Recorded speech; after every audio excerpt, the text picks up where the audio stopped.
గడిచిన 10 సంవత్సరాల్లో రాని పెట్టుబడులు ఈ సంవత్సరంలో తీసుకొస్తాం జరిగింది. 9.5 లక్షల కోట్ల పెట్టుబడి, తద్వారా 8.5 లక్షల మందికి ఉద్యోగాలు కల్పించడానికి మేము ఒప్పందాలు కుదుర్చుకున్నాం. అనేక దశల్లో ఆ ఇన్వెస్ట్మెంట్స్ ఉన్నాయి. డొమెస్టిక్ ఇన్వెస్ట్మెంట్స్ లో చూస్తే ఈరోజు భారతదేశంలోనే ఆంధ్ర రాష్ట్రం నంబర్ 1 ఉంది.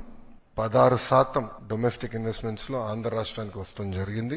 దాంట్లో భాగంగా TCS, LG, NTPC green, ఆసిలర్ Mittal, BPCL, Reliance, renew power లాంటి సంస్థలు ఈరోజు ఆంధ్ర రాష్ట్రంలో పెట్టుబడులు పెట్టడానికి ముందుకు వచ్చినాయి. డబుల్ ఇంజిన్ సర్కార్ ఉంది కనుకనే విశాఖ స్టీల్ ప్లాంట్ కాపాడుకోగలం, రైల్వే జోన్స్ సాధించాం. అంతేకాకుండా భోగాపురం ఎయిర్పోర్ట్ పనులు కూడా వేగవంతంగా ఈరోజు జరుగుతున్నాయి.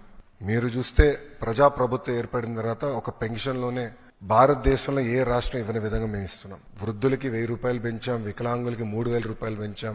బెడ్కే పరిమితం అవుతే 15,000 రూపాయలు ప్రతి నెల ప్రభుత్వం ఇస్తుంది. భారతదేశంలో ఏకైక ప్రభుత్వం ఇస్తుంది, అది ఆంధ్ర రాష్ట్ర ప్రభుత్వం.